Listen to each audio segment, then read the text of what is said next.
दोस्तों, एनसीबी और बॉलीवुड के बीच जबरदस्त जंग चल रही है और ये अभी से नहीं बल्कि पिछले साल 2 साल 2.5 साल से चल रही है और एक के बाद एक लगातार एक्शन एनसीबी की तरफ से किए गए थे। एनसीबी ने कई लोगों को पहले भी पूछताछ के लिए बुलाया था। अब पहले भी कई लोगों को, बड़े बड़े लोगों को जेल में डाला था और यहाँ तक कि बड़ी बड़ी एक्ट्रेसेस, बड़े बड़े एक्टर भी घेरे में लपेटे में आ गए थे। और श्रद्धा कपूर पर तब भी एक्शन हुआ था जब सुशांत केस में उन्हें पूछताछ के लिए बुलाया गया था और तब श्रद्धा ने खुद को बचाने के लिए सारा दोष सुशांत पर डाल दिया था कि सुशांत ड्रग लेता था, वो नहीं। रिया की ही तरह श्रद्धा ने भी घटियापन दिखाते हुए सुशांत पर इल्जाम लगाया था। सारा ने भी यही किया था, लेकिन वो कहते हैं ना दोस्तों, कर्मा किसी को नहीं बख्शता। तब तो श्रद्धा ने सारा दोष सुशांत पर मर दिया था, लेकिन श्रद्धा कपूर के भी जेल जाने के आसार अब बन चुके हैं और वो भी किसी और की वजह से नहीं बल्कि अपने खुद के भाई सिद्धांत कपूर की वजह से। जी हाँ, सही सुन रहे हैं आप। रिया पर आरोप तय होते ही अब श्रद्धा कपूर भी नपने जा रही हैं और अब देखना होगा कि क्या इस बार फंसने पर वो सारा इल्जाम अपने भाई पर डाल देती हैं या खुद स्वीकार करती हैं कि वो भी ड्रग से जुड़ी बड़ी आरोपी हैं। तो जिस श्रद्धा कपूर ने सुशांत के लिए गलत बोला, अब वही श्रद्धा कपूर एक बार फिर से फंसती हुई दिख रही है। जी हाँ, मुंबई में बड़ी हीरोइन श्रद्धा कपूर पर आफत मंडराने लगी है, जिसके बाद उनके पिता शक्ति कपूर की तबीयत बिगड़ गई है क्योंकि मामला परिवार से जुड़ा है, जिसके बाद मुंबई से लेकर बेंगलुरु तक हंगामा मच गया है। तो क्या है ये नया अपडेट, कैसे हुआ ये सब कुछ, आगे क्या होने वाला है, सब कुछ आपको बताते हैं। आप भी वीडियो को लाइक और शेयर कर अपना प्यार और सपोर्ट दिखाएं और कमेंट में इसे लेकर आप भी अपनी बात, अपनी राय जरूर रखें। चैनल को सब्सक्राइब कर चैनल के साथ जुड़कर हमारी आवाज बने। तो श्रद्धा कपूर की गिनती बॉलीवुड की बड़ी एक्ट्रेसेस में होती है। कई हिट फिल्में अब तक श्रद्धा दे चुकी हैं, लेकिन अब वही श्रद्धा कपूर मुश्किलों में घिर गई हैं, मुश्किलों में फंसती हुई दिख रही हैं क्योंकि आफत और तूफान श्रद्धा कपूर के घर तक, गिरेबान तक पहुंच गया है। जी हाँ दोस्तों, ऐसा ही कुछ हुआ है।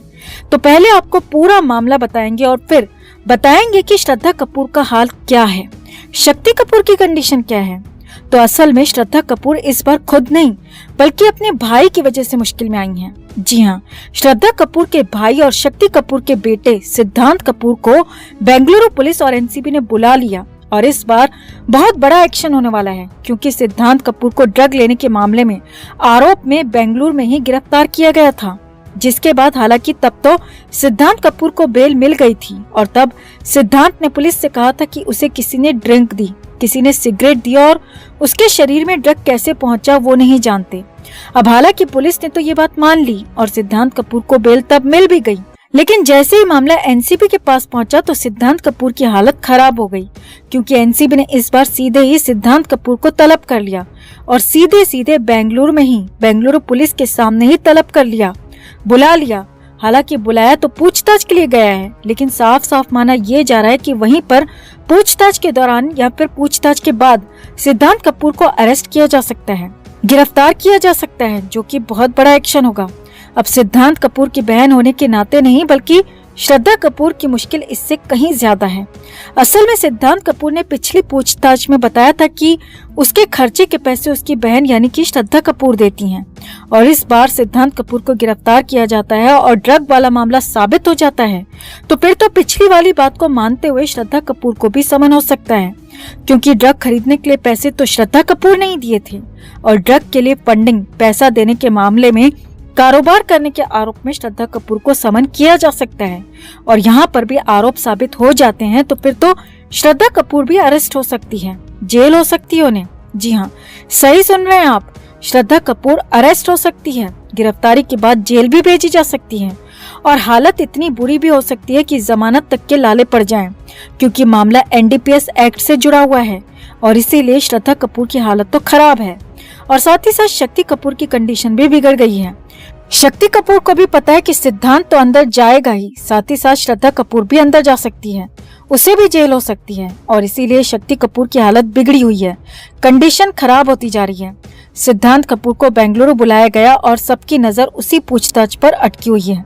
7 दिन के अंदर बेंगलुरु पहुंचकर सिद्धांत को पूछताछ में शामिल होना है और अगर सिद्धांत नहीं पहुंचते हैं तो नॉन बेलेबल वारंट जारी हो सकता है और सिद्धांत की गिरफ्तारी के लिए पुलिस घर तक आ सकती है, मुंबई तक आ सकती है, लिहाजा जाना बेहद जरूरी है। अब यहाँ पर एनसीबी के साथ साथ बेंगलुरु पुलिस भी इस पूछताछ में मौजूद रहेगी और सिद्धांत कपूर से सीसीटीवी और मोबाइल से मिले डेटा के आधार पर इस पर बातचीत होगी, जानकारी ली जाएगी और उसके बाद ही अगला एक्शन होगा। अब तय है कि बेंगलुरु पुलिस एनसीबी का ये कंबाइंड एक्शन शक्ति कपूर के परिवार पर भारी पड़ने वाला है।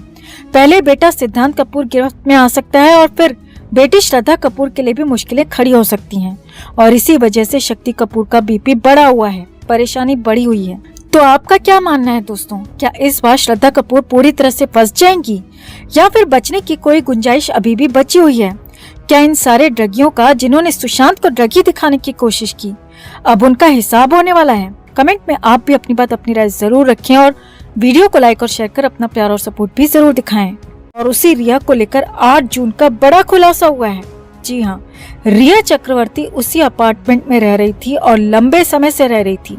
लेकिन अचानक 8 जून को वो माउंट ब्लैक अपार्टमेंट को छोड़कर चली गई। और ये भी खुलासा हुआ था कि रिया ने वहां से निकलने के बाद सबसे पहला call film maker Mahesh Bhatt को किया था और महेश भट्ट को बताया था कि वो माउंट ब्लैक अपार्टमेंट छोड़कर आ गई है और उस पर महेश भट्ट ने भी कहा था कि बिल्कुल ठीक किया। अब पहली बात का तो खुलासा हो गया, लेकिन अब दूसरी बात का भी खुलासा हुआ है। जी हाँ, सूत्रों के हवाले से बड़ी खबर आपको बता रहे हैं कि सूत्रों के मुताबिक रिया चक्रवर्ती ने इसके बाद अपने एक बेहद ही करीबी दोस्त को फोन किया था और बड़ी बात यह है कि वो दोस्त भी फिल्म इंडस्ट्री से ही जुड़ी हुई थी और रिया ने कहा था कि मैंने अपना काम कंप्लीट कर लिया, मैं उसका घर छोड़कर आ गई और अपने घर वापस आ गई। जी हाँ, सूत्रों के मुताबिक रिया ने ये बात अपनी उस फिल्म इंडस्ट्री वाली दोस्त से कही कि उसने अपना काम कंप्लीट कर लिया। जी हाँ, ध्यान देने वाली बात, सबसे बड़ी बात यही है कि रिया ने साफ कहा था कि मैंने अपना काम कंप्लीट कर लिया। अब हालांकि इसके अलावा क्या बात हुई ये पूरा पता नहीं चल पाया है, लेकिन सूत्रों के मुताबिक ये जरूर पता चल गया कि रिया ने कहा कि वो काम कंप्लीट करके आई है। अब यहाँ पर सवाल खड़ा हो गया कि कौन सा काम कंप्लीट कर लिया, क्या काम कंप्लीट कर लिया? क्या उसे अकेले छोड़ने का काम कंप्लीट कर लिया या फिर अपने घर आने का काम कंप्लीट हो गया या फिर उसे बर्बाद करने का काम कंप्लीट कर लिया या उसकी दौलत को हथियाने का काम कंप्लीट कर लिया या फिर 14 जून को जो कुछ भी हुआ उसकी स्क्रिप्ट लिखी जा चुकी थी और क्या उसका काम रिया ने कंप्लीट कर लिया था? ये सारे के सारे सवाल इसीलिए उठ रहे हैं क्योंकि रिया ने कहा था कि वो काम कंप्लीट करके अपने घर आई है, यानी कि रिया ने कुछ न कुछ तो काम कंप्लीट किया था, कुछ तो किया था जिसे वो जीत की तरह बता रही थी। या तो उसे अकेले छोड़ने का कंप्लीट किया था या फिर उसे बर्बाद करने का काम कंप्लीट किया था, कुछ न कुछ तो किया था जिससे रिया चक्रवर्ती पर सवाल और ज्यादा गहरे होते जा रहे हैं। और रिया ने 8 जून सोमवार को माउंट ब्लैंक अपार्टमेंट छोड़ा था और उसके बाद एक हफ्ते यानी कि संडे 14 जून तक का काउंटडाउन शुरू हो गया था, क्योंकि 14 जून को वो हो गया जिसे होना नहीं चाहिए था।